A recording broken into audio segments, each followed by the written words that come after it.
Bienvenue à On se livre, le balado qui met en lumière des personnalités fortes qui pensent le monde, chacune à leur manière. Je m'appelle Léa Clermont-Dion et je suis autrice, réalisatrice et chercheuse à l'Université Concordia. Je m'appelle Maïka Sondarji, essayiste, chroniqueuse et professeure en relations internationales à l'Université d'Ottawa. On est amis depuis 15 ans et on vous invite dans notre safe space où tout peut être dit. Bienvenue à On se livre. On l'a fait en synchro, c'est beau. C'est une introduction extrêmement quétaine. Très belle, j'adore. On ne fait que du quétaine, mais vous êtes là pour ça. Mais donc, qui on reçoit aujourd'hui, Léa? Quelqu'un de pas quétaine du tout. Oh, j'allais dire un grand quétaine. Un grand quétaine? Non. C'est vrai? Ouais, pourquoi pas? Ah oui, pourquoi? Ouais, je sais pas, je trouvais ça sympathique tout d'un coup. Quel aspect de ta personnalité est le plus quétaine? Quel aspect? Je suis vieux déjà, donc je suis vraiment un peu vintage, mais ça, c'est pas forcément quétaine. Non. Mais moi, je trouve que t'es pas du tout quétaine. Marc Fortier, qui a publié récemment, qui a lancé Devenir fasciste, ma thérapie de conversion, un livre qu'on a dévoré. Mm-hmm. Marc Fortier, la légende de l'édition. Ah! On va se le dire. De la maison d'édition Luxe, par exemple, faut mentionner quand même. Oui, qui a été fondée il y a combien de temps déjà? 30 ans. Oh. C'est le 30e anniversaire cette année. 30e anniversaire. Oui. Bon anniversaire. Ben oui. Donc, tu es vieux. Oui, mais c'est pas moi qui ai fondé Luxe. J'étais pas là au début. On en déduit que tu es vieux. Donc, tu es l'auteur aussi de Mélancolie identitaire. Une année à lire Mathieu Bock-Côté. Désolée pour ça. Ben... Bon livre, par exemple. Oui, bon livre. Toute une expérience. Donc, Serge Bouchard, tu as publié avec Serge Bouchard, du diesel dans les veines, la saga des camionneurs du Nord. Tu avais justement remporté le prix littéraire du gouverneur général. Avec pour ça, cet ben oui. essai. C'est pas rien. C'est pas rien Et du le tout. prix Pierre Vadeboncoeur. Tu es pour essayiste. l'essai du diesel dans les veines. Essayiste et baveux aussi un petit peu. Ben oui, on peut dire ça. On peut dire ça comme ça. Et un quétaine baveux. Un quétaine baveux, ça commence Une sorte bien. de crapaud. Effectivement. Mais ça fait des bons podcasts. Puis, sans blague, on va se le dire, Marc, tu apportes beaucoup au milieu littéraire québécois et, je dirais, à la vie intellectuelle au Québec par l'entremise de tes essais et de tes livres. Donc, on était vraiment très enthousiastes. On fait toujours plein de compliments dans le podcast. On aime les gens. On reçoit juste des gens qu'on aime. Oui. Oui.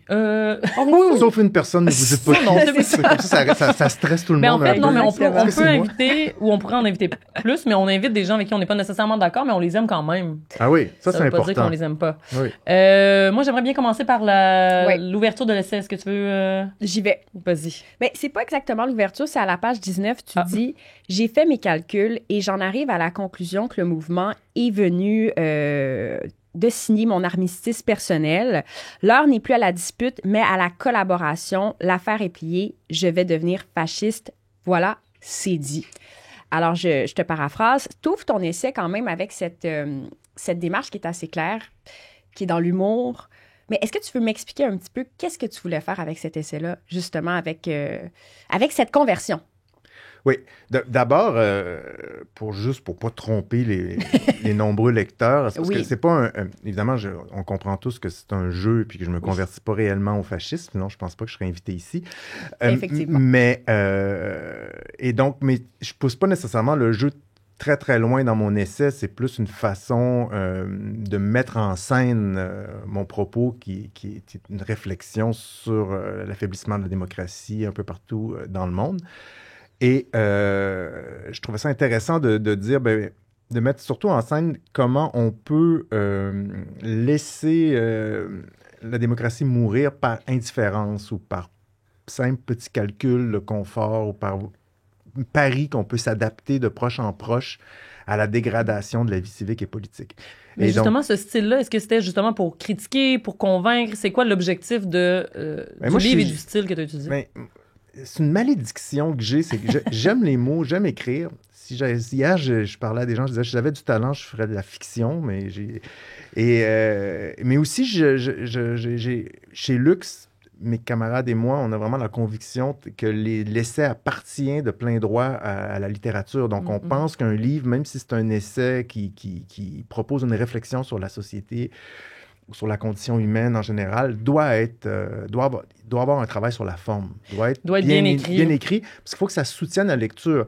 Il faut moi, je ne peux pas concevoir un livre qui ne peut pas procurer des émotions aux lecteurs et aux lectrices. Un peu de plaisir, ça peut être de la tristesse, ça peut être de la rage, peu importe, mais pour soutenir la lecture, créer des sentiments agréables ou désagréables, mais peu importe, vifs, il faut travailler sur le style.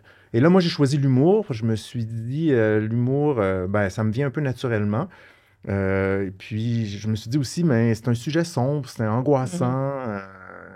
Puis un des modus operandi, une façon de fonctionner de l'extrême droite aussi, c'est de vraiment faire monter l'anxiété puis susciter beaucoup de confusion dans l'espace. De la peur et la confusion.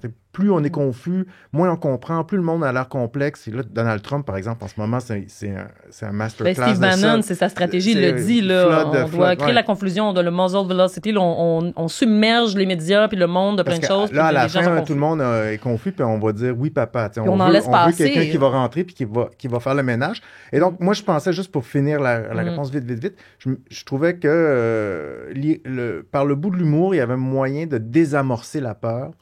Puis d'arriver à un propos qui est un peu... il y a un propos qui est multiple, mais qui, disons, est au départ du livre, une mise en garde contre la tentation d'abdiquer puis de déposer les armes avant même que la bataille commence. Mais il y a quelque chose dans ton livre qui est assez remarquable. C'est, entre autres, c'est ce style-là, mais j'adore l'audace de cet humour-là qui est très frondeur. Parce que des fois, j'ai l'impression aussi que certains essais se prennent au sérieux, puis bon, est-ce qu'on a vraiment des arguments? Des fois, ça ne suit pas. Je veux dire, des fois, il y a des mauvais essais qui sont publiés, puis celui-là, moi, honnêtement, je l'ai trouvé excellent pour ça, pour en fait la capacité à transmettre des idées complexes de manière simple et accessible, honnêtement, et aussi le style. Le style, il est vraiment là, puis c'est ton style à toi.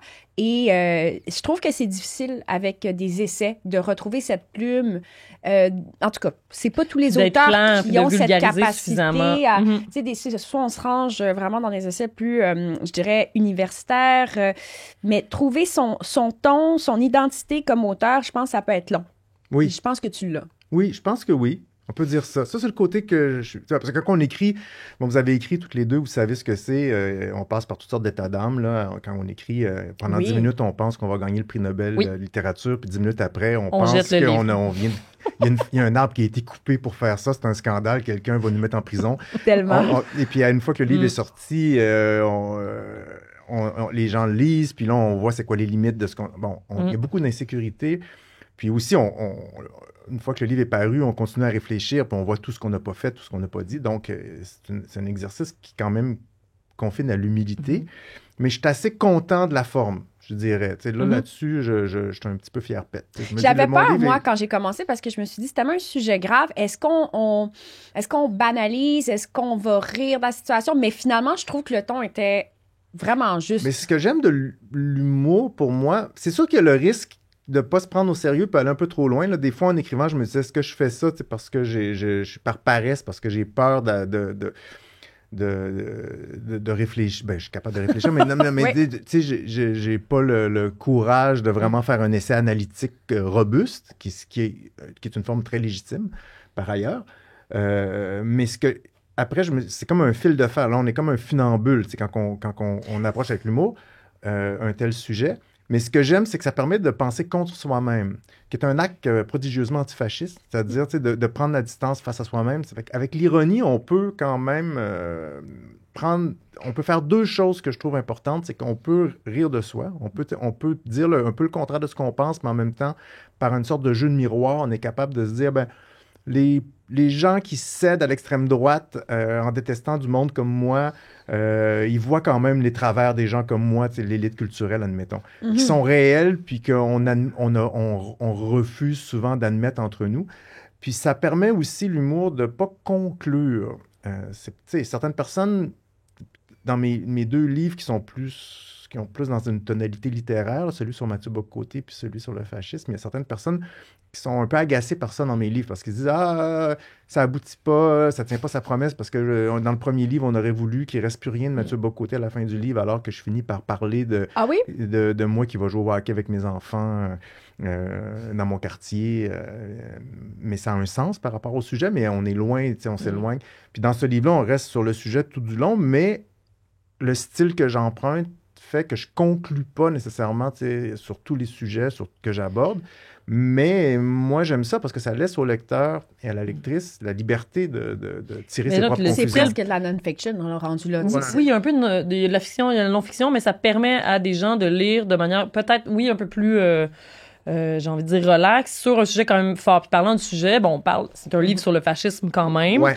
Le sujet est fâcheux, disons-le. C'est fâcheux. Et on parle beaucoup de fascisme. On en parlait avec Léa avant de commencer, comment il y a plusieurs livres qui sortent, plusieurs analyses qui sortent. J'ai écrit, moi, un texte dans le Devoir sur le fascisme. Donc, mais parfois, on en parle à tort et à travers. Donc, comment est-ce qu'on peut le définir? Tu fais quand même... tu cites des gens, tu fais une recherche, quand même, il y a une recherche derrière le livre. Donc, comment est-ce que tu définirais le fascisme moderne? C'est difficile à définir aussi. Oui, j'ai un chapitre... oui, mon livre est une base documentaire quand même assez consistante. Absolument. J'ai essayé de faire une synthèse de la situation au moment où je l'écrivais, en anticipant un peu ce qui s'en venait. Et puis c'est arrivé...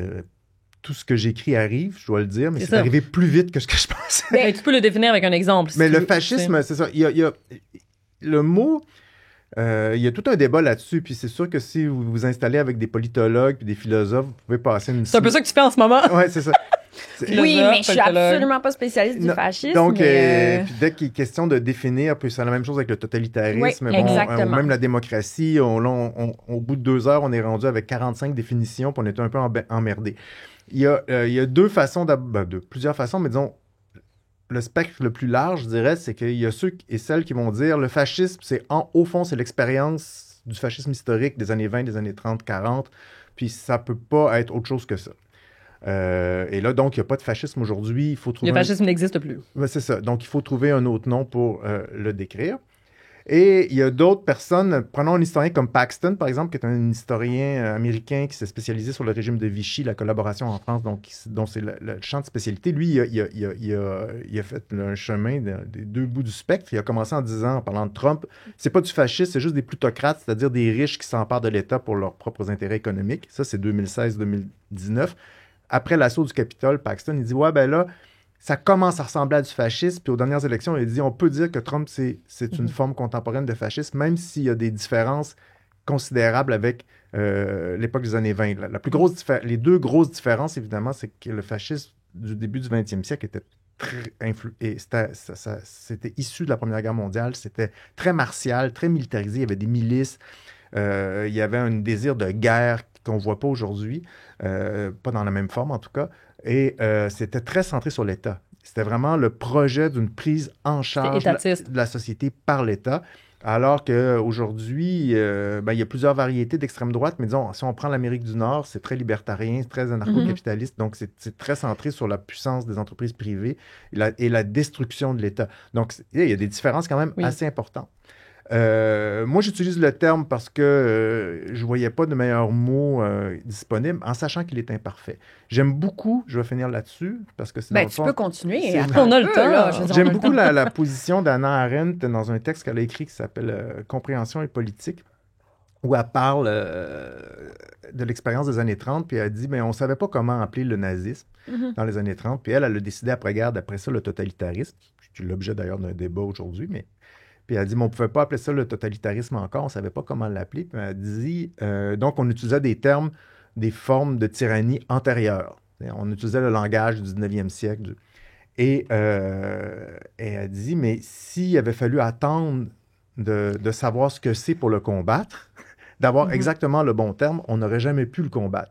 Alors qu'on savait c'est intéressant. Alors qu'on savait qu'il y avait une forme de violence politique qui était inadmissible du point de vue des valeurs humaines et de la liberté. Et elle dit, le problème de la compréhension et de la politique, c'est qu'au fond, les phénomènes politiques, on les comprend toujours après coup, vraiment pleinement. Et donc, trouver le nom juste pour qualifier ce qui serait commun à tous les mouvements d'extrême droite, donc autant à Milei, à Trump, Erdogan, Orban, Marine Le Pen, qui sont des personnes qui s'entendent sur plein de choses, mais qui se disputent sur d'autres. Trouver le bon terme pour qualifier ce mouvement-là, on va l'avoir probablement dans 10, 15, 20 ans. Puis si on voudrait vraiment avoir une certitude là-dessus, il faudrait les laisser aller au bout de leur idée. Mais moi, je veux pas. Mais est-ce qu'on veut exactement? Donc, il faut accepter un degré d'incompréhension. Mais c'est ça. Donc, dans le fond, en fait, ce que tu fais, c'est que tu documentes ce qui est en train de se passer à l'heure actuelle et tu oses employer le terme dans l'espace public, ce qui est déjà aussi un acte, là. Un acte politique, symbolique. Parce que du pouvoir des mots, c'est important. Puis, mais justement, je me demandais, pour revenir aussi sur la notion de fascisme, Umberto Eco. Oui. Est-ce que tu adhères à sa définition ou est-ce que tu t'éloignes parce que, bon, on la mobilise, mais... ça, c'est didactique, là, il y a 7... Oui, c'est ça. Je peux les 10, 12, mais c'est comme le culte de la tradition, le refus de la modernité, le culte de l'action pour l'action, le rejet de la différence, l'appel à une classe moyenne frustrée, l'obsession du complot, en tout cas... Puis il parle pas nécessairement de la violence aussi, justement. Moi, je l'ai utilisé pour définir le fascisme. Moi, je trouve que je l'aime beaucoup, le petit livre d'Umberto Eco, parce que c'est pas... ça dépend ce qu'on cherche, mais Umberto Eco, lui, a connu l'époque de Mussolini, et puis sa conférence, c'est une conférence des années 1990 où il n'y avait vraiment pas... C'est une période qui est incomparable à celle d'aujourd'hui par rapport à la montée de l'extrême droite. Mais il dit quand même... mais il dit un peu la même chose qu'Hannah Arendt. Hannah Arendt, toute son œuvre consiste à dire la crise des années 20, des années 30, le stalinisme, le nazisme, Mussolini, c'est le mal inhérent, c'est la manière dont se dégradent les sociétés modernes. Et donc, il faut prendre garde à la possibilité du retour de ce mal-là. Chaque corps, chaque société a sa propre façon de se dégrader. Puis là, ça serait Et donc, c'est la domination, finalement. Oui, c'est un culte, c'est ça. C'est un culte, c'est une dégradation du pouvoir en pur culte de la puissance. Je dis ça en mes mots à moi, c'est comme ça que je dirais ça. Ça, c'est bien défini. C'est des beaux mots. T'es bon avec les mots, hein? Ouais. Ça va être dans notre teaser. Mais Umberto Eco, je le trouve intéressant parce que c'est simple, c'est clair. C'est basé sur son expérience et lui il appelle ça le fascisme, mais on pourrait dire c'est la forme moderne de la tyrannie, si vous voulez voir les signes avant-coureurs, un peu comme un médecin quand vous dites je fais de la fièvre, j'éternue, j'ai mal au dos, mais là lui il a quand même un certain nombre de signes. Et là j'aime beaucoup le fascisme est une confusion structurée, ça il dit ça, mais là vous regardez ce qui se passe dans l'actualité, on dit le fascisme c'est un virilisme. Écoute, ça j'adore et je le vois maintenant de plus en plus associer le fascisme au virilisme, puis je pense que tu le cites dans ton livre également. Je trouve que c'est génial. Dans un texte du journal Le Monde, il y a quelques semaines, il y a eu un débat entre deux spécialistes, puis là, j'ai oublié leur nom, du fascisme puis du trumpisme. Et là, ils se questionnaient, est-ce que le trumpisme est un fascisme, etc., et du fascisme, etc. Puis, ils n'arrivaient pas à la même conclusion. L'un disait oui, l'autre non, pas tout à fait. Mais le spécialiste vraiment des États-Unis, qui est un Français, mais quand même, il identifiait dans cette montée du fascisme la montée du masculinisme, puis de toute cette manosphère-là. Puis moi, j'ai trouvé ça génial de le voir écrit. Virilisme, masculinisme, parce que ça, c'est en train de changer aussi. Puis on voit les mouvements de la alt-right s'associer de plus en plus à ces mouvements-là anti-droits humains et anti-droits des femmes. Et donc, je trouve que cette transformation de la domination, elle prend aussi cette facette-là de plus en plus... Un traditionnalisme dans la famille, il y a vraiment cette idée de l'homme viril. Ouais. Il y a eu un très bon reportage dans le New York Times sur les mouvements natalistes aux États-Unis, puis c'est encore une fois l'obsession de la naissance, de la reproduction de la race, etc., la montée des mouvements anti-avortement, l'eugénisme. Oui, tout à fait. Donc, il y a des signes qui sont... puis là, je veux dire, le masculinisme, j'en parle pas tant que ça dans mon livre parce que je suis resté à un niveau de généralité plus large, mais c'est quand même... Bon, il y a des gens qui écrivent là-dessus depuis longtemps. Ça existait il y a une vingtaine d'années, mais le fait que ça gagne en force, socialement...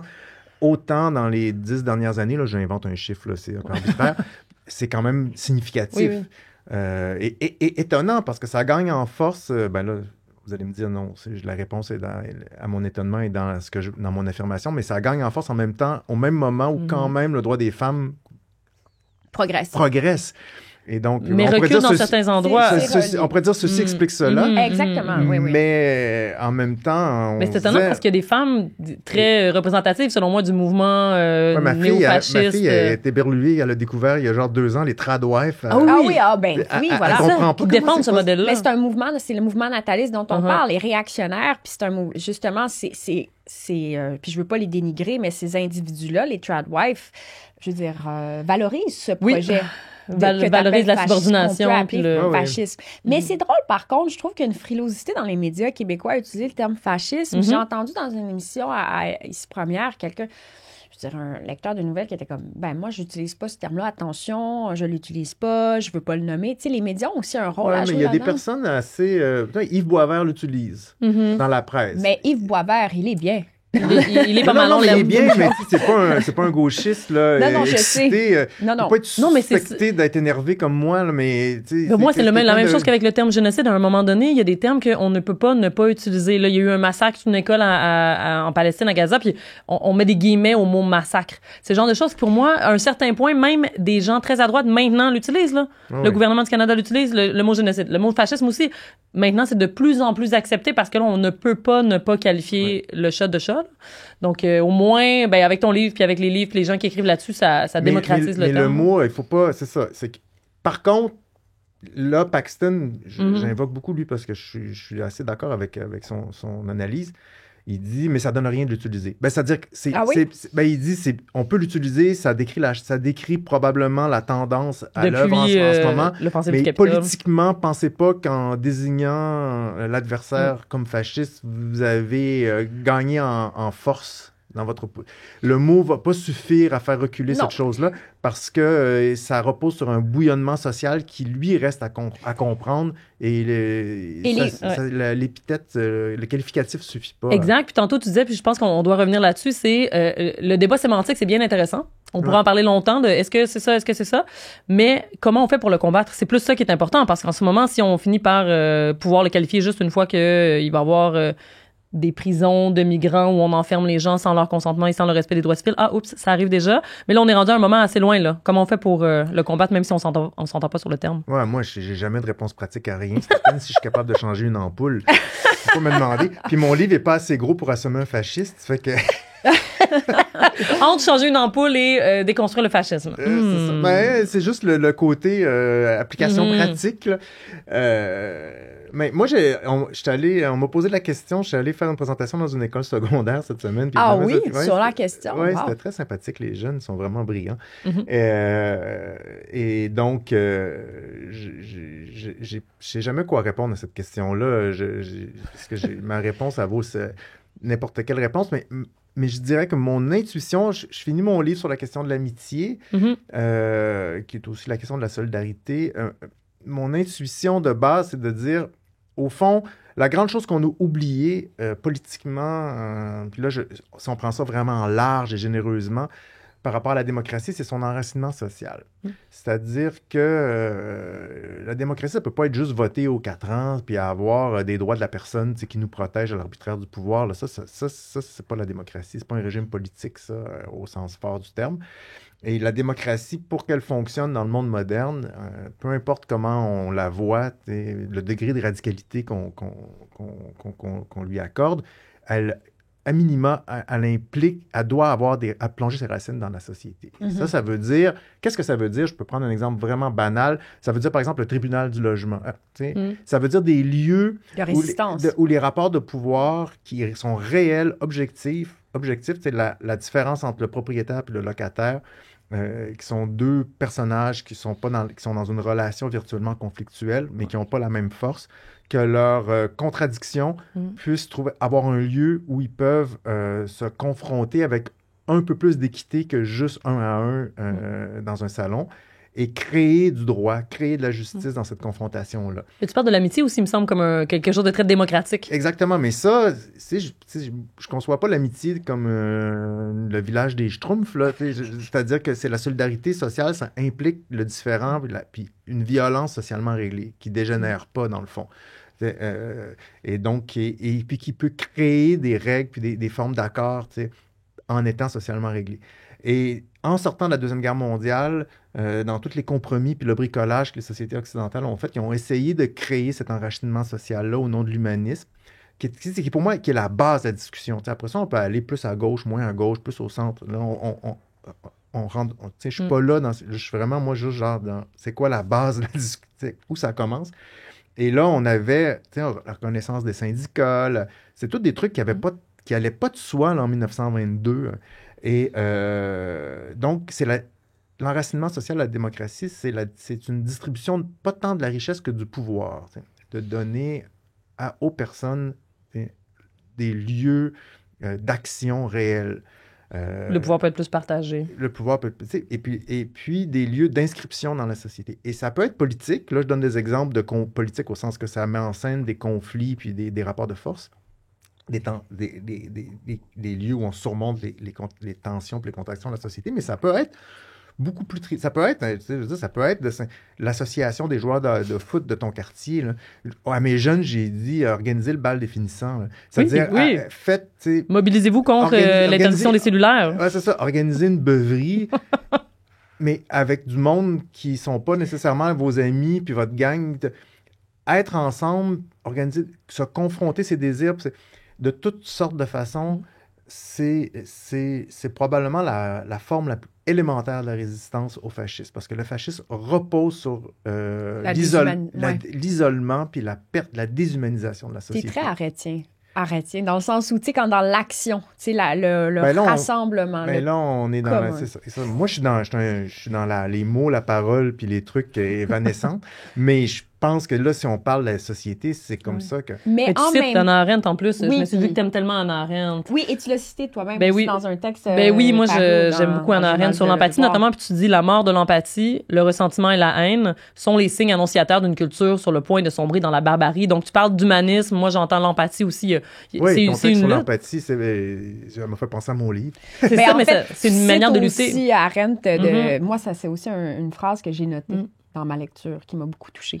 Mais parce que ce qui est effarant en ce moment dans la façon dont l'espace public se structure, c'est que les humeurs sombres sont mobilisées, rapportent de l'argent, ça fonctionne, ça fonctionne politiquement, ça fonctionne économiquement, Internet, les algorithmes se gavent et le ressentiment se nourrit d'objets qui n'existent pas. C'est que nos colères puis nos inquiétudes portent sur des objets qui sont de moins en moins réels, plus ou moins réels ou plus ou moins anodins. Et donc, sur des problèmes qui sont absolument, puisqu'ils sont irréels, des problèmes qu'on ne peut jamais régler. Et donc, la colère, on ne peut pas l'assouvir d'aucune façon, on ne peut pas l'apaiser. Et là, c'est ça le ressentiment, c'est le fait de toujours revenir de toujours ressasser le même sentiment sombre. Puis là, on prend manifestement, une partie de la population, puis une partie du système économique prend plaisir, jouit de ce ressassement-là. Et ça, pour moi, c'est vraiment un problème parce que ça m'inquiète beaucoup. C'est inquiétant. C'est inquiétant. Mais c'est aussi le contexte de désinformation également. Tu sais, je veux dire, quand on parle de fascisme, on parle aussi de propagande. Oui. On parle de manipulation des masses. Oui. On endort les gens. Oui. Et ça se fait lentement, mais sûrement. Donc, tu sais, le fondateur du Web 2.0, là, Tim Berners-Lee, dit que l'une des plus grandes menaces de la démocratie à l'heure actuelle, c'est la désinformation de sa création. Puis c'est vrai que quand tu regardes justement ces acteurs-là qui sont des leaders du fascisme, on va se le dire, ou du néofascisme, ils manipulent, ils mentent et on t'aimant. Et ces discours-là ont des conséquences sur notre démocratie. Donc, moi, c'est ce qui m'inquiète vraiment fondamentalement, c'est quand je vois justement des jeunes qui sont manipulés par cet endoctrinement-là, c'est comment les ramener alors qu'on est ultra connectés, on est constamment abreuvé. On pense qu'on a plus d'informations, mais en fait, on a aussi plus de désinformation. Puis... le fascisme, c'est une grande paresse, une grande paresse morale et intellectuelle, mais c'est une paresse qui demande beaucoup d'énergie. Moi, j'ai fait un livre sur Mathieu Bock-Côté.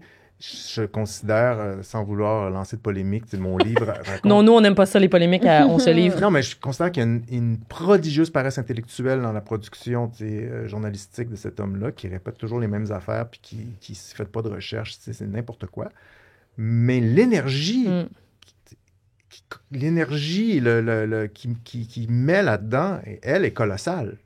Et donc, on peut être très vaillant dans la paresse intellectuelle ou morale. Tout à fait, donc ça, faut pas se leurrer là-dessus. Et mon livre, c'est quand même beaucoup un livre sur l'effondrement culturel qu'est le fascisme. C'est-à-dire, le fascisme apparaît, ou la tyrannie, ou les régimes autoritaires apparaissent quand il y a un effondrement culturel. Donc, un effondrement, c'est un désastre intellectuel et moral.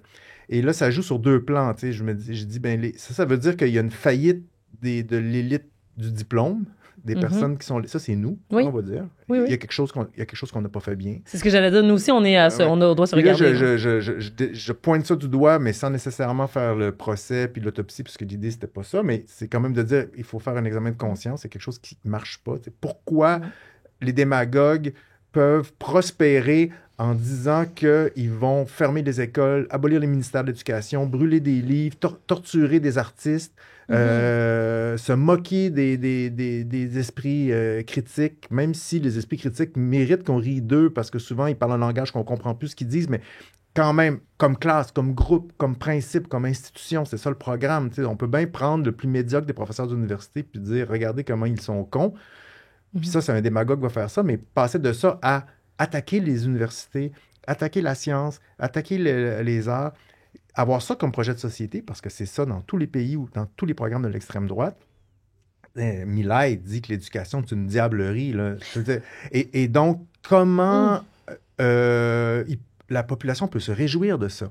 Exact. Et ça, il y a quand même une question troublante là-dessus. Bien, je pense qu'il y a comme une espèce de méfiance envers les institutions aussi politiques et les élites, parce que, effectivement, tu sais, je veux dire, il y a aussi une remise en question que ces individus-là doivent avoir, puis on voit que certains ne l'ont pas, visiblement. Là, je prends Macron, par exemple, je veux dire, bon, cet homme-là, visiblement, n'a pas beaucoup d'autocritique et n'est pas à l'écoute. Non, on a des personnalités narcissiques partout qui surgissent. C'est clair qu'on est dans une époque qui porte à ça. Et moi, c'est ça. Là, l'autre versant, c'est de dire, ben, la culture, c'est pas juste des personnes qui lisent des livres puis qui ont ça en eux.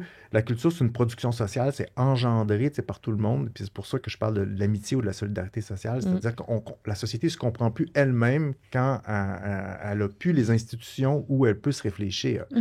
C'est-à-dire, et là, on a perdu probablement... C'est pour ça que je commence le livre en disant, j'apporte pas de réponse. De toute façon, les réponses, le problème du fascisme, c'est quand les réponses sont devenues inutiles parce qu'on a oublié les questions. Et moi, je pense que si j'avais à résumer ça genre, un peu philosophiquement ou littéralement, d'un point de vue littéraire, je dirais, mais on est dans une société qui a oublié l'État, ça répond à quelle question, l'université, l'école, ça répond à quelle question, les formes de solidarité économique répondent à quelle question. Les mécanismes sont encore là quand même beaucoup dans les pays riches. Mais c'est comme si on avait oublié pourquoi on avait inventé ça. Et notre démocratie, finalement. Finalement, c'est ça, on oublie. L'état de droit. C'est ça ton projet politique, c'est la démocratie, c'est la solidarité, c'est le fait de se repenser comme collectivité. Je pense qu'il faut commencer avec cette base-là, disons intellectuellement. Après ça, je pense que ça va prendre toutes sortes de monde pour faire ça, c'est-à-dire du monde plus posé, plus modéré, mais ça va prendre du monde vraiment déterminé, parce que là... Il se passe de quoi? Il se passe de quoi? Toi, t'es qui entre les deux? Le militant enragé ou l'homme posé? Ça dépend à qui je parle. Non, on a dit que t'es un kitten. Je suis un kitten. Mais t'es engagé. Ton travail d'éditeur, en tout cas, c'est très engagé. Là. Oui, moi, j'édite des livres avec des anarchistes. Là. Donc, ça, c'est woke! Donc, non, je suis œcuménique, je m'entends. Moi, je pense qu'il faut... je dirais, là, ça va avoir l'air d'une incroyable, terrible mièvrerie, mais tu sais, je suis un peu... Mon truc à moi, c'est la liberté de l'esprit. Je crois qu'on peut se donner nos propres objets dans notre tête pour essayer de comprendre le monde, se les fabriquer. Puis je pense que dans la pratique, c'est pareil. Je suis du côté de la création des formes de vie intellectuelle puis sociale. Ça fait que j'ai tendance à c'est mon côté très libéral. Ça fait que j'ai tendance à trouver que les radicaux sont quand même importants. Une société qui n'a plus de personnes, qui n'a plus de groupes et de forces sociales radicales, et c'est une société qui est en péril. Mais ça ne va pas du tout. On s'en va vers un endormissement. Elle n'aura plus d'oxygène. Ça va devenir une sorte de marais. Et puis ça va puer. Ça va puer. Puis aussi, ça déplace la fenêtre d'Overton. On parlait beaucoup de ça avec Léa, de comment la gauche, on ne réussit pas à... Il y a plein d'idées qui étaient tout à fait sensées il y a 10-20 ans, mais qui aujourd'hui apparaissent radicales. Mais s'il y avait des gens radicaux qui faisaient la promotion de ces idées-là, ben peut-être que nous, ce qu'on dit, ça serait considéré comme... on est dans une société terriblement à droite. Exact, dans les discours aussi. Avec dans certains domaines, beaucoup plus dans la vie privée, qui a des avancées. Bon. Mais sur le plan socio-politique, moi, je suis à peu près convaincu que si on prend le programme politique du Parti libéral de Robert Bourassa de 1973... il est plus à gauche qu'une bonne partie du programme de QS. Le Parti libéral a été historiquement très... Ce que je veux dire, c'est que ça veut dire que le centre, Genre le sage, le conformisme de 1968, oui, c'était plus à gauche. C'est probablement immensément plus à gauche que les partis de gauche aujourd'hui. Et moi, dans le livre, je cite c'est une constitution, la Constitution française de 1947, juste après-guerre. C'est sûr que là, c'est une constitution qui est écrite en grande main. Il y a quand même De Gaulle dans le décor, mais il y a les partisans, donc du monde très à gauche. Mais il y a des articles là-dedans sur le droit du travail assez incroyables. Puis il y a un article qui est fabuleux, qui dit, je n'ai pas de mémoire le texte, mais en gros, ça dit « Toute entreprise privée qui se retrouve en situation de monopole devient une entreprise d'utilité publique et doit être nationalisée. » Ça veut dire que s'il y avait ça dans la Constitution canadienne, Apple serait nationalisé au Canada. Ah ouais. Et puis là, des fois, j'explique ça à des gens. Je dis, moi, je viens d'un monde, à l'âge que j'ai, qui était encore là-dedans, dans cette logique-là. Puis il y avait une compagnie de téléphone au Canada quand j'étais petit, c'était Bell. C'était une compagnie privée, mais parce que c'était une compagnie privée, le CRTC s'autorisait une fois par année à l'ouvrir comme un chevreuil, puis regarder tout ce qu'elle avait dedans, puis elle se dit, bon, là, si tu vas faire des lignes de téléphone là, ça va être ça ton tarif, c'est ça ton taux de profit. Mais collectivement, on devrait avoir le droit de... c'est exactement. Puis là, aujourd'hui... les journalistes se font détruire. Je veux dire, la presse est en train de devenir un OBNL. Mais le contexte... Ils sont pas capables de dire, excuse-moi de te couper, mais ils sont pas capables de dire, il faut sortir Facebook du Canada s'ils n'ouvrent pas leurs algorithmes. C'est comme, il me semble que c'est la base d'une société libre. On n'en a pas besoin de Facebook, là. Mais moi, je suis là-dessus, mais ce que je veux dire, c'est que c'est fondamental. On pourrait fermer cette compagnie-là. On pourrait dire, ça ne rentre plus au Canada. Écoute, si vous n'êtes pas capable de vous comporter convenablement, vous faites plus commerce ici. Mais... on s'est battu là-dessus. Je veux dire, nous, on a avec toute la gang de Je vous salue salope, Guylaine Marois, Éric Ruel, je les salue. On est allé déposer une pétition à la Chambre des communes sur la question, justement, des GAFAM, de mieux encadrer, d'imposer notre souveraineté nationale. Je ne comprends pas pourquoi on est encore là aujourd'hui. Puis, tu sais, on se parle de la fenêtre d'Overton. Je trouve ça intéressant que tu le dises. Puis, il y a vraiment des signaux très clairs. Prenons Zuckerberg, OK? En 2016, puis je pense que tu l'écris dans le livre ou c'est toi qui décris ça ou peut-être que j'ai lu ça ailleurs, mais Zuckerberg, en 2016, tu sais, je veux dire, il appuyait Joe Biden, il le saluait.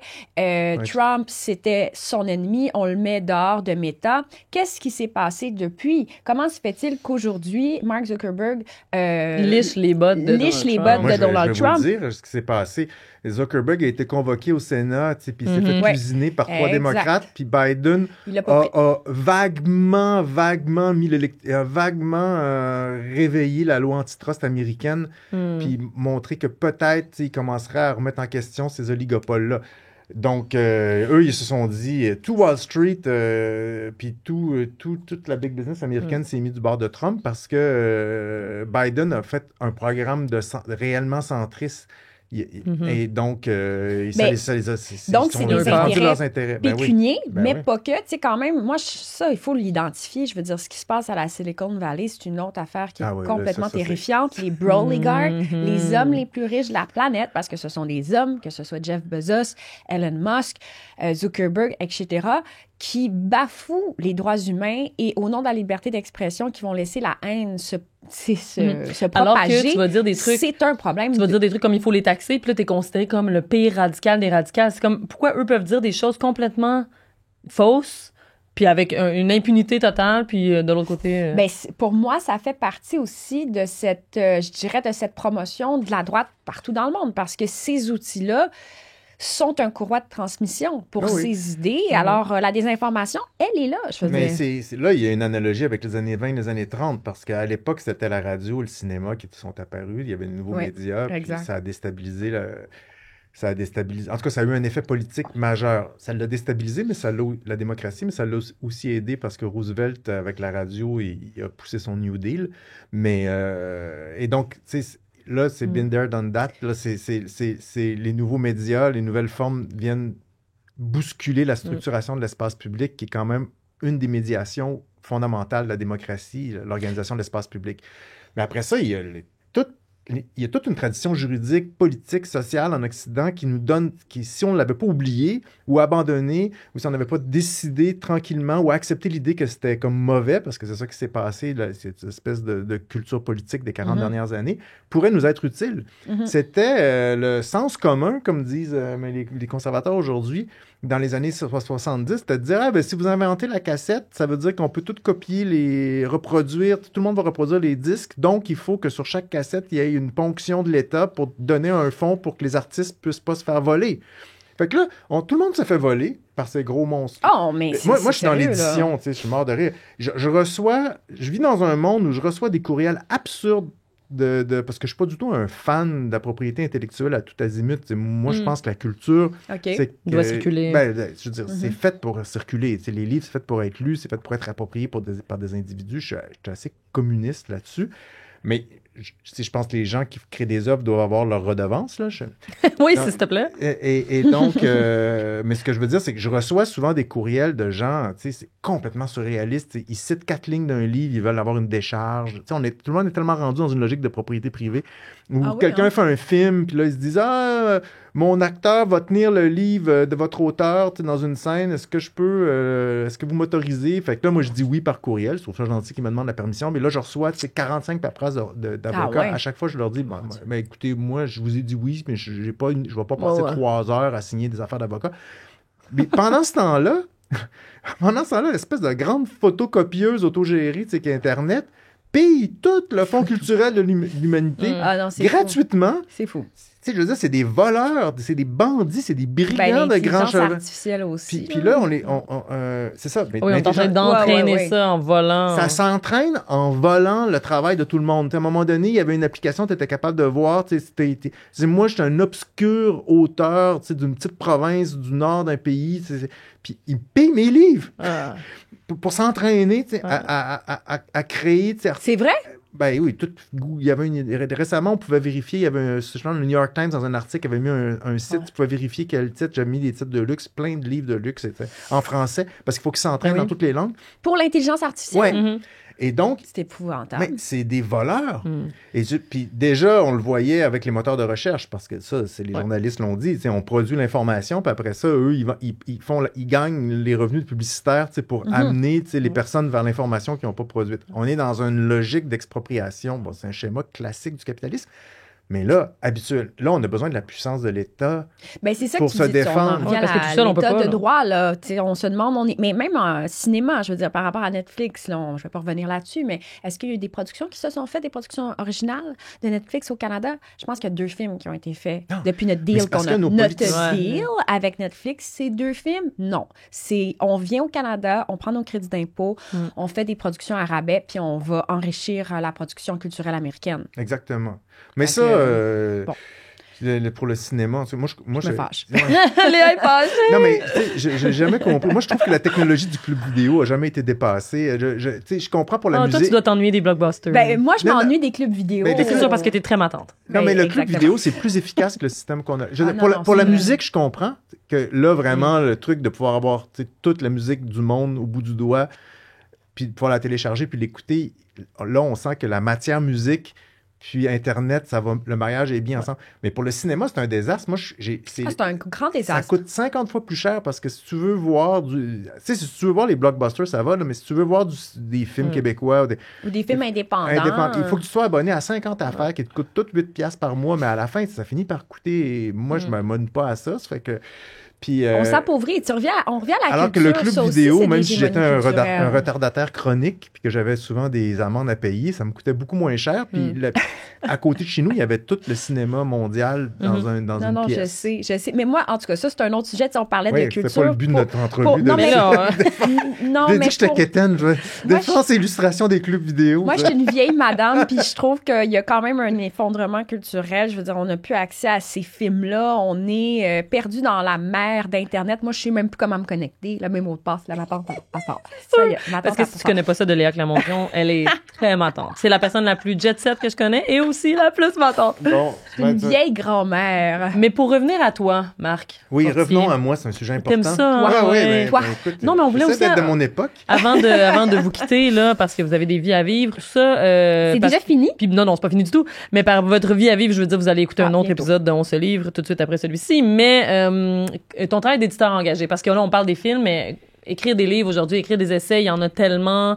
C'est quoi ta pratique d'éditant? Puis pourquoi est-ce que c'est une forme de militantisme? Moi, je veux Est-ce que- juste nuancer. Je trouve Oui, qu'il n'y en a pas assez des essais. Des Mais essais? je suis Ouais, peut-être des essais, il y en a pas assez. Tu dis, il y en a tellement, Ouais. mais est-ce qu'il y en a tant que ça? Puis, Est-ce que les gens les lisent tant que ça? Peut-être pas tant. et comment publier des essais? Tu sais, quels essais tu Choisis la publies? question que tu veux. Oui, c'est ça, j'allais Vas-y. dire. Hey, il y a beaucoup de questions. Commence par la question de On est Maïka. très ordonné. Commence par Maïka, puis après tu continues. Mais il y a beaucoup de livres qui se publient, ça Mm. c'est sûr. Là, je pense qu'en France, c'est 80 000 nouveautés par année, quelque chose comme ça. Ouais. Et donc, il y a clairement une inflation productiviste de la production de livres. Chez Lux, on a depuis longtemps décidé de jamais publier plus que 20 titres par année. C'est comme parce que, juste pour une raison assez simple, c'est qu'on veut que tu sais, les éditeurs, les éditrices chez Lux, on a convenu ensemble qu'on voulait que le travail reste quand même artisanal. On veut avoir la main sur le texte, la main sur la production. Et que si on se mettait à faire plus de livres, ça voulait dire que les éditeurs, les éditrices devenaient comme des coordonnateurs d'une chaîne de production. Puis ça nous dérangeait déjà. Une partie considérable du temps de travail est accordée à l'administration, mais on ne voulait pas que ça devienne juste ça. Mhm. Donc ça, c'est une partie de la réponse. Après ça, est-ce qu'il y a trop ou pas assez d'essais? C'est sûr que je dirais que objectivement, il y en a trop, mais après ça, évidemment, c'est les essais des autres maisons d'édition qui sont Oui, trop. évidemment. Ouais, c'est À Lux, il ça. n'y en a pas trop. Lux, C'est il y en a- que les meilleurs. C'est juste les meilleurs. Ça fait qu'une fois que vous avez acheté les 20 livres de luxe qui sont parus dans une année, là, vous pouvez commencer à réfléchir aux autres titres que vous pourriez acheter si vous avez encore envie Ou bien de... vous les entendez résumés par les auteurs au podcast. Pourquoi je fais de la publicité pour notre podcast? Les gens sont en train de l'écouter. Mais en passant, là, on va se le dire, là, c'est ton éditeur. Là, ça, il y a un C'est mon petit, éditeur. là, faut C'est quand pas même lui, le mon préciser. éditeur. Non, c'est pas non, lui non, Ah qui non, m'a non, ok, lu, d'accord, d'accord. mais il fait partie de la maison d'édition c'est pas pour ça qu'on l'a invité du tout. Non, D'accord. on n'est pas encore rendu à ce degré de corruption. Non. Et donc, c'est sûr que moi, ma vie, c'est les livres. Là, c'est à peu près la seule chose que je sais faire. Mais puis c'est que, tu sais, je me berce pas d'illusions sur... tu sais, vous demandiez est-ce qu'on est éditeur pour être militant? Est-ce que c'est quoi l'effet politique de la publication de livres? J'ai jamais pensé, tu sais, que c'était si phénoménal que ça. Il y a quelque chose d'un peu transcendant, c'est un acte de foi un peu, tu sais, c'est de me dire ça a une valeur en soi, tu sais, je le fais par conviction. En même temps, quand je vois que les brutes détestent les livres, je me dis, bon, peut-être que l'objet a comme quand même... Peut-être que mon fantasme que le livre a une valeur en soi n'est pas si faux que ça. Parce On que, les brûle, parce justement. qu'on les On dirait que brûle, c'est ça, c'est en train on de- les interdit. C'est quand même... Les autodafés. Oui, le fait livre. que les livres soient attaqués si violemment, notamment aux États-Unis, alors qu'on est dans une société de l'image, ça me fait dire que c'est quand même un objet qui symboliquement, Ben, qu'il y a du pouvoir. culturellement, a de l'importance. Tout à fait. Exactement. En fait, Et- c'est très important d'écrire aujourd'hui dans Oui, ce contexte-là. je pense que oui. Puis je pense que la lecture est une activité saine. Mm. Parce que c'est comme... C'est on peut pas... personne ne peut nous enlever ce on va avoir intériorisé dans l'expérience de lecture. C'est en nous, ça nous habite. Puis à partir de ce moment-là, on s'est approprié une partie de l'humanité, une partie du monde. Puis on le fait sien, puis ça va ressortir, tu sais, dans nos pratiques, nos discours. Et là, on est comme... C'est une façon quand même de participer à l'engendrement, tu sais, de la vie sociale, de la vie commune. Mais c'est aussi une activité apaisante. Tu sais, c'est une activité où on s'isole du monde pour mieux renouer avec lui. Et moi j'ai toujours lu, là, c'est quasiment... tu sais, pour moi, quand je pense à comment je suis arrivé à la lecture tout jeune, c'est vraiment par la voie d'un besoin d'apaisement psychologique. Oui, moi aussi. Oui, moi aussi. Et c'est ça. Moi, c'était pour faire de l'argent, mais... Oui, ben, moi aussi, c'est pour faire de Mais non, l'argent, c'est mais une je blague, suis voyons. vraiment Fais pas de nul l'argent avec avec ça. J'arrive pas à faire de l'argent avec aucune de mes entreprises pour m'enrichir. C'est vrai? Fonctionne. Ouais, Dommage. Oui, c'est ça. Ben, peut-être que je vais réussir grâce à votre podcast, mais Oui, bien. Est-ce qu'on on sait que tu as toujours voulu être riche en tabarnak. Ben oui, c'est ça. C'est ton objectif. C'est mon objectif de vie. Mais pour revenir plus sérieusement à mes problèmes psychologiques, le livre qui coûte nettement moins cher qu'une séance de psy, pour moi, même dans ma jeunesse, ça a toujours été une façon de me calmer. J'ai toujours lu pour... Être heureux. Ouais, pour être heureux. C'est un beau clip, ça. Et donc, et encore aujourd'hui, là, je suis à cause de mon métier où je dois lire des manuscrits, je travaille sur des projets, je suis l'actualité, je lis des articles, je suis bombardé par Internet. Souvent, ça devient comme étourdissant, puis ça me procure plus cet apaisement psychologique-là. Mais l'été, par exemple, quand je pars en vacances, avec ma famille, c'est encore plus vrai. Là, je ferme mes écrans, puis je pars avec des romans. Je lis toujours des romans. J'ai toujours un roman en cours. Et là, je renoue avec le plaisir de lire juste un livre. Puis c'est une grande... Pour moi, c'est vraiment une jouissance intellectuelle, là, vous me direz, mais c'est quand même une grande... Je pense qu'on peut avoir le même plaisir probablement avec la musique ou avec la menuiserie, sans doute. N'importe quelle activité humaine, j'imagine, qui nous permet de se concentrer puis de s'investir. Peut procurer cet effet-là, mais moi, c'est le livre. Et là, j'ai été dans des mondes, j'ai fait le débarquement de Normandie quand j'étais jeune en lisant des livres là-dessus. Je me suis évadé de prison avec Papillon. Papillon, ça, c'était quand j'avais entre 8 et 12 ans, j'ai lu ce livre-là 25 fois. C'est-tu vrai? Hein? Ouais. C'est tôt pour lire Papillon, quand même. Mais je lisais des affaires bizarres. Là. Moi, j'ai lu genre Christiane Neff, droguée, prostituée à 11 ans parce que je pouvais pas aller voir le film. Ah oui? Ah ouais. Là, je posais des questions. J'avais une tante vieille fille, puis il y a pas mal d'affaires de sexe là-dedans, puis je comprenais rien. Elle devient prostituée. Hein, fait que j'allais voir ma tante vieille fille, puis je disais, c'est quoi ça? C'est quoi ça? La dame rouge. Mais ça t'ouvrait un monde, ça t'ouvrait des possibles. Ça ouvre des possibles. Ça m'a fermé le monde de l'héroïne, en tout cas. Oui, ça donne pas le goût. Ça a réglé ce cas-là. Mais là, c'est quoi ton dernier coup de cœur littéraire? C'est une bonne question. J'ai lu... écoute, je dirais, à Noël, j'ai lu 2 livres... J'ai lu un roman qui est À l'Est d'Éden de John Steinbeck, qui est un classique. C'est un libraire de chez Gallimard un jeune libraire de chez Gallimard qui m'a dit je lisais plus de livres, puis c'est ce qui m'a ramené au livre, c'est ce roman-là. Ah oui. Et j'ai lu ça dans le temps des fêtes, ça m'a fait tellement de bien. C'est un roman, j'ai dit à ma blonde, c'est un roman tarte aux pommes, tu manges ça. Des personnages truculents, c'est une histoire familiale en Californie, c'est comme une sorte de fresque. Ça fait du bien, ça. Et c'est un livre sur le bien et le mal, au fond. Là. Que Steinbeck fait beaucoup. Oui, exactement. Mais c'est un beau texte avec des personnages vraiment... incroyable. Et puis, mais tu sais, les livres scientifiques, j'avais dans ma bibliothèque Tristotropique de Claude Lévi-Strauss. Quand j'étais en anthropologie, j'ai eu une phase Claude Lévi-Strauss. J'ai jamais été structuraliste, mais j'aimais beaucoup Claude Lévi-Strauss. Puis donc, j'avais la vanité de penser que ce livre-là était le mien et que donc j'avais déjà lu Tristotropique, mais finalement, c'était le livre de ma blonde. J'ai pas à Noël, j'ai ouvert, j'ai vu le nom Geneviève. Je disais, voyons, non, c'est pas mon livre. Puis là, j'ai commencé à lire ça, que j'avais jamais lu. Et là, c'est formidable. Oui. Donc là, j'étais en Amazonie avec un anthropologue qui aime pas trop les voyages. Puis qui est pas... Ah, ça, j'aime ça quand il y a la voix intérieure, là, tu sais, qu'on le sent, là. Moi, c'est ça que j'aime, tu sais. Là, j'étais en Californie, à Salinas, avec John Steinbeck, puis des personnages complètement farfelus. Je vois rien d'autre qui peut procurer cette espèce d'évasion-là, mais qui est une évasion qui te rattache au monde. C'est pour ça que des fois, les essais, tu sais, mais les romans font du bien. Mais un bon essai, ça va faire la même chose. Qui, comme tu le fais, un peu dans la fiction. Puis mes essais procurent ça. Tout le monde qui lit mes essais sont heureux. Un grand bonheur. Ils sont heureux? Ils procurent un grand bonheur. Ben non, mais c'était un segue vers... mon mot préféré. Donc, c'est un... Le segway. C'est pas vrai, on sait à mon segway. Moi, je ne savais pas c'était quoi un segway. Non, je ne sais pas non plus. Je fais semblant de savoir. Dieu, c'est une transition vers la conclusion de cet épisode. Parce que si vous voulez voyager dans l'Italie de Mélanie ou dans la Hongrie de Orban ou dans la France de tous ces autres, je vous suggère de lire Marc Forcier, Devenir fasciste. Attention, ma thérapie de conversion, je le montre à l'écran, parce que vous pouvez écouter le podcast sur YouTube. Donc, merci beaucoup, Marc Forcier, d'être venu nous voir. Ça a vraiment été un plaisir. C'était vraiment très agréable. Merci beaucoup. Moi, je t'ai, en tout cas, découvert. Non. On se connaissait déjà un peu. Oui, mais je trouve que ce livre, c'est découvrir aussi des personnes. Et quand tu parlais du bonheur, ça fait partie de ce bonheur-là. Lire et discuter après. Très beau. Oui. Merci, on se lit.